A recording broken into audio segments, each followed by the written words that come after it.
Whoa, hey, how you doing? Hopefully you're doing absolutely peachy keen fantastic, full of goodness and full of the love of the Lord and all that great stuff. I'm doing absolutely peachy keen, thank you for asking. I was just listening to my beats and thinking about some stuff, you know, as I like to do. Man, I am a beady cat. I like to do little dances. But you know what? I kind of wonder. I kind of wonder if this will get me copyright struck. Copyright struck, and it might. So I'm just not gonna listen to it the whole time. I'm sorry. If you really like that song, it's "Walking on the Sun," but it's very specifically the Sam Lamore remix, and I like that one a lot. Actually, it's like one of my favorites.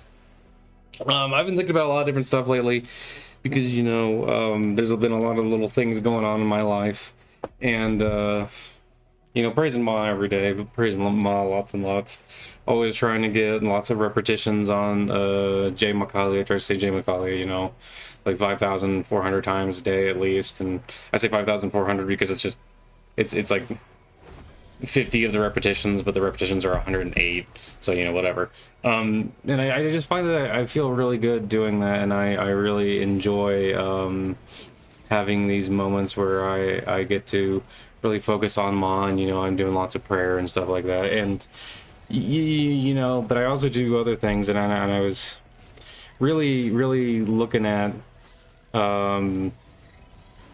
colonialism, and I was trying to write stories and stuff like that, and you know, I've done more of this stuff, I get to a point where, you know, I decide more and more that I just want to just be a good kitty cat in everything I'm doing, and you know, I don't think I'm ever really a terribly bad kitty cat these days. I don't do anything too crazy. Sometimes though I want to play like Chaos Space Marines, but then I look at them and it's just like, you know, lore wise, I just look at them and I just say, man, just kind of too evil. There's same thing with like Drukhari, or like I played Drukhari in the past, and I think they're kind of fun, but they're just like so evil. It's like cringy levels of evil. But, you know, I always love playing my orc boys and things like that, and I painted some ogres, and I've been having a nice time. And, you know, the thing that really animates most of my philosophy, kind of the starting point of a lot of it, is non-dualism. Because I have come to see that there's a truth in that I can't unsee. Once you've seen it, I can't unsee it. Like, you know, I've had these mystical experiences that really make me realize that we are all connected. And, you know, whether you kind of think of it in like the way that the Buddhists do in certain schools with like emptiness, where everything is, you know, there is no thingness. And it's not that there's nothingness, it's that there's no thingness. There is no individual set of traits that come separate from everything else that make a thing a thing. If a light is a light, it is a light in relation to everything around it, not in like by itself. And you know, and that means we extrapolate off of that we're all interconnected and that we're all together, in the sense that nothing exists without the other things around it. Everything is, you know, part of this more permanent structure that is just like infinite interconnectedness. And that's very wonderful and powerful, where you could see it from a more Hindu point of view, where you say that everything is made up ultimately of Brahman, and everything is that same thingness. It's not so much that there's a separation of all these things, it's that all things are together all the time, made of the same essence, made of the same being there. And it's not so much that you know, it reminds me of Swami Vivekananda talking to this lady. I wish I remembered her name. I want to say there's something Wood, but oh no, I cannot get it. Oh god. But when they were talking about it, and she says, I understand your teaching that everything is God. And then Swami Vivekananda said, madam, I've never taught such a thing in my life. It's not that everything is God, it's that there is nothing but God. God is all things.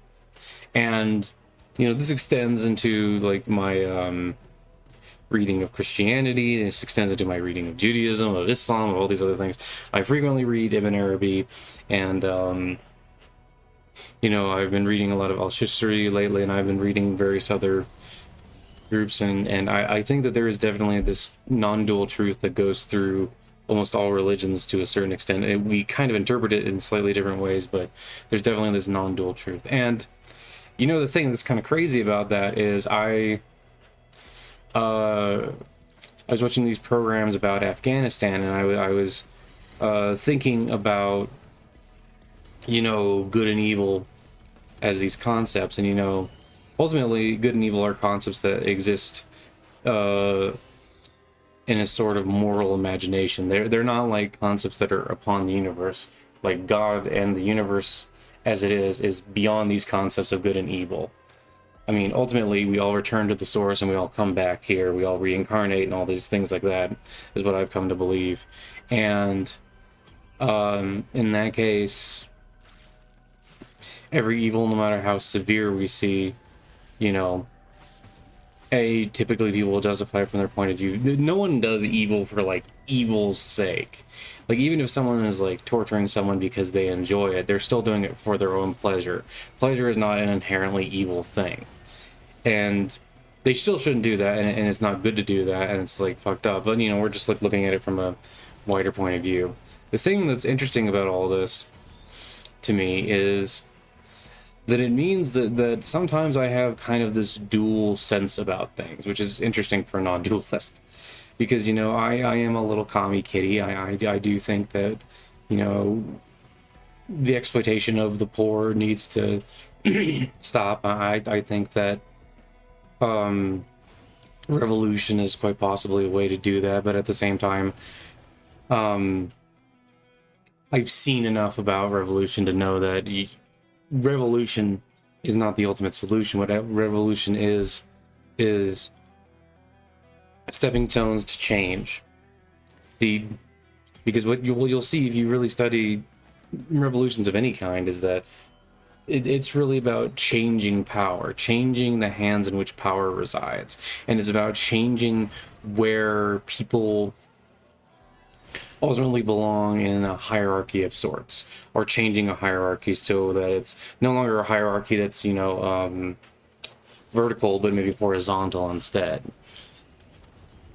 where it's more like people are equal in representation. You can do all kinds of stuff, but if you look at the various communist revolutions we've had, the fascist counter revolutions, the French Revolution, whatever you're talking about, you'll see that there are these ideals that come forward and have to butt up against human nature, and have to butt up against humanity and the way that humans live and are. Look, the simple truth is that if someone is willing to do something that you're not, and is willing to seize power, and you cannot either bring yourself to do the same thing that they're doing because of moral reasons, or just do not have the power, the problem is that power is probably going to go to those people who are willing to do that. So revolution is this thing that you can bring about better circumstances, you can bring about good things, but you have to remember that ultimately it's still human revolution. It's still people who are willing to do things that are bad. Like, revolution sounds great, and bringing about a communist utopia sounds great, but is that actually what's going to happen? Or are we going to change the way things are, perhaps for the betterment for all people, or for most people, but ultimately desire and greed and delusion, which is the thing that people have to contend with, will have them not want to give up what they have. They'll want to stick to what they have. And after a while, some people, even in a revolutionary mindset, will eventually develop the idea of like, well, why does this person get to, have this when I worked for it? And there's all kinds of little ideas that get messed up in there. To me, it would seem that much more important than a social or political revolution is an interior spiritual revolution.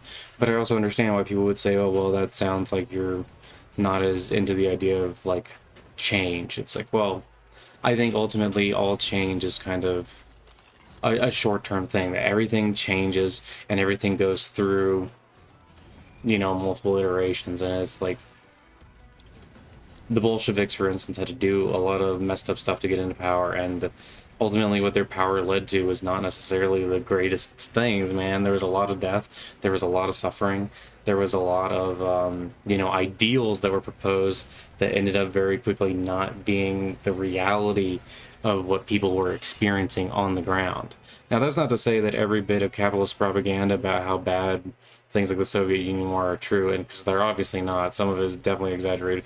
There's also stuff that was like there was real repression, there was real suffering, there was a real like military dictatorship essentially, and we need.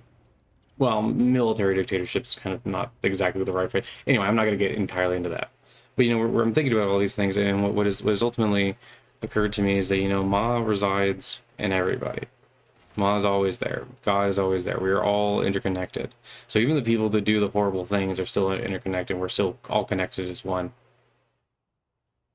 Ultimately, to me, it seems like although it's hard, the best thing to do is to live your best life in terms of being the best person you can be, in terms of accepting and trying to use the love of God to progress your cause forward, to progress yourself forward, and also to get closer to that God. The ultimate reality beyond all of these things, all of the suffering, all the crazy stuff in the world, is not to sit there and bemoan this or bemoan that. I mean, yeah, there are times when I really wish that capitalism was not as prominent as it is now.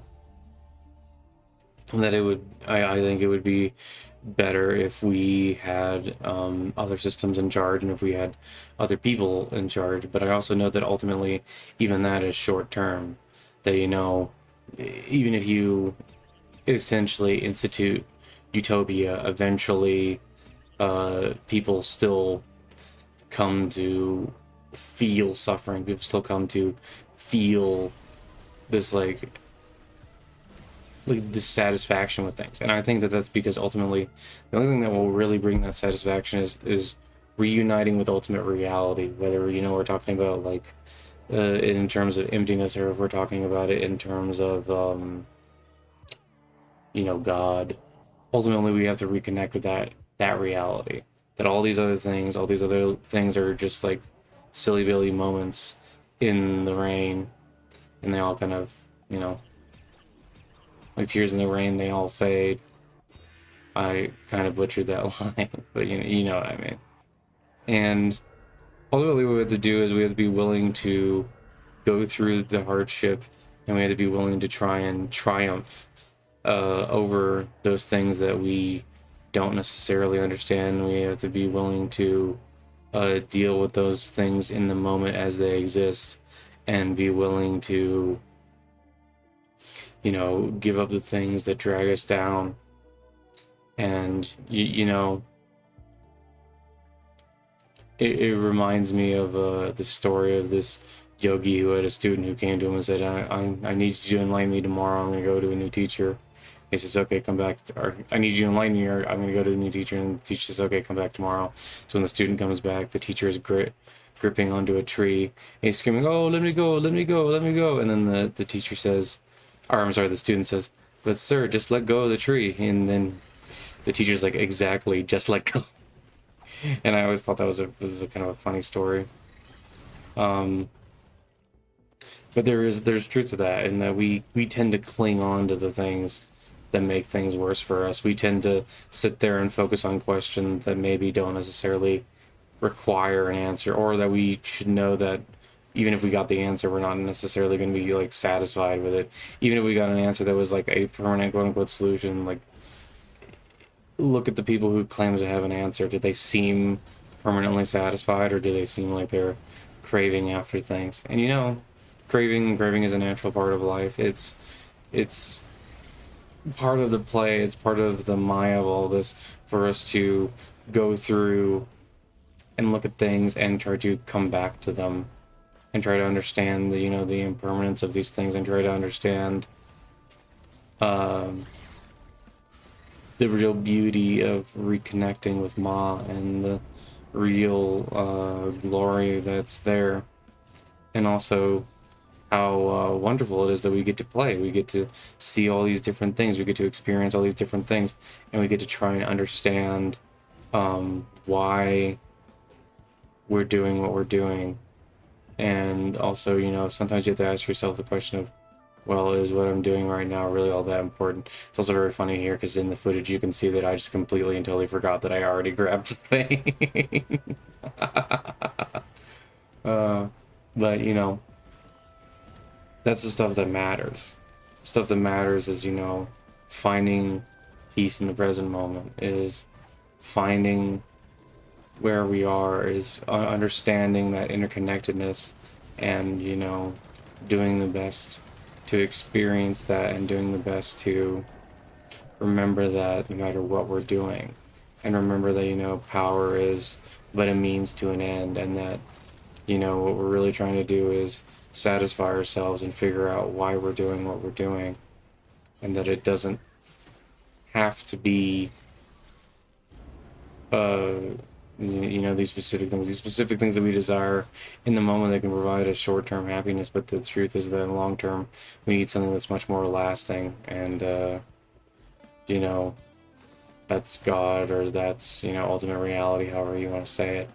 And that sometimes getting closer to that is going to require a little bit of sacrifice. We're going to have to give up some of the things that we cling to in our everyday lives to make sure that we can uh, get closer. And that sometimes you got to give up a little bit of your own suffering. Sometimes we like to cling to our own suffering and be like, no, no, I'm a victim. This is what's happening to me. Can you believe it? Oh, no, no, no. And, you know, that could be a natural response, but it's also not necessarily the correct or best response. And that's something that we gotta contend with, and we've gotta try to understand, and try to understand why our mind likes to play these tricks on us, and try to see the truth in the reality that we have. Not I mean Jimmy Dean? Okay. I hope that you all have an absolutely wonderful day, and these are just some of the thoughts I wanted to share. And, you know, they're just kind of going through my head, and I figured why not share them with you guys, my silly Billy audience, and we can all be silly Billies together. And, okay, I hope you all have an absolutely wonderful one, and I hope that you know that I love you, and God loves you, and bye-bye, I love you, bye. And, you know, like, subscribe, all that fun stuff, and, you know, I'll keep producing weird little cat videos and having a good time, and hopefully you'll have a nice little time listening to me ramble. Okay, goodbye. Bye, love, bye.